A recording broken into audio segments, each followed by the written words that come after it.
It is the summer of 1899. On the high plains of Colorado Springs, a violent thunderstorm rolls across the dark prairie.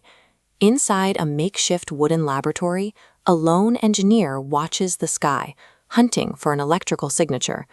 To test his theories, Tesla builds a magnifying transmitter capable of generating 130-foot arcs of lightning.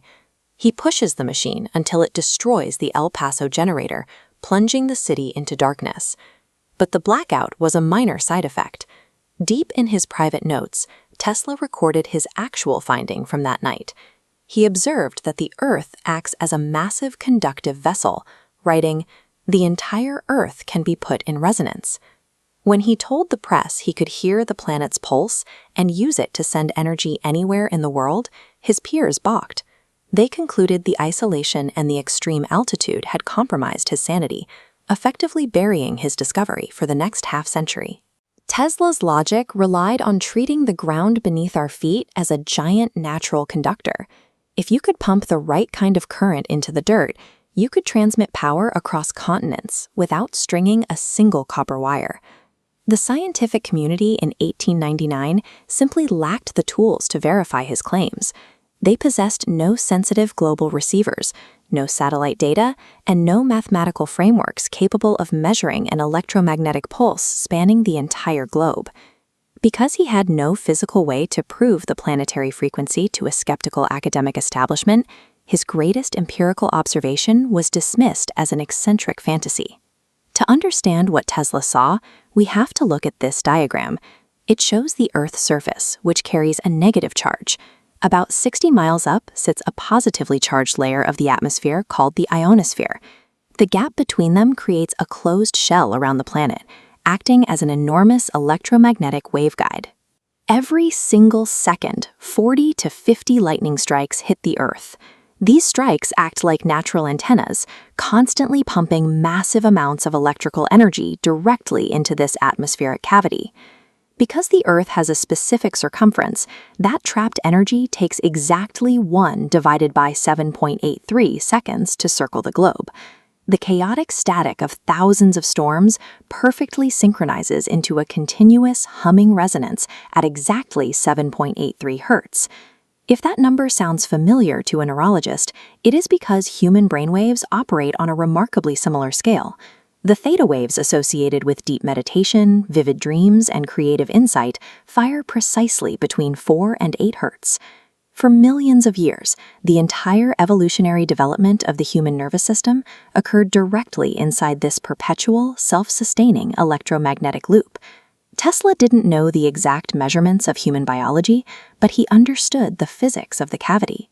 By tapping into this omnipresent, naturally occurring frequency, he believed he had the blueprint to distribute limitless electrical power to anyone, anywhere, for free.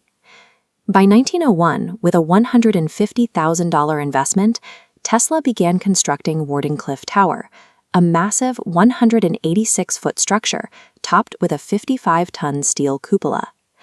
Wall Street titan J.P. Morgan funded it under the strict belief that Wardenclyffe was a communications relay designed to beat Marconi's wireless telegraph. But Tesla had expanded his design to bypass simple communications. He was constructing a massive magnifying transmitter intended to inject raw electrical power directly into the planet's resonant frequency. When Morgan discovered the true scope of the project, he recognized an immediate economic threat. If energy could be transmitted wirelessly through the Earth and pulled from the air by anyone with an antenna, it was impossible to put a meter on it. The reaction was absolute. Morgan cut off all remaining funding and blacklisted Tesla across Wall Street. Without capital, construction stalled, and by 1917, the tower was packed with dynamite and blown to pieces to sell for scrap metal. The demolition of Wardenclyffe was driven by cold economics.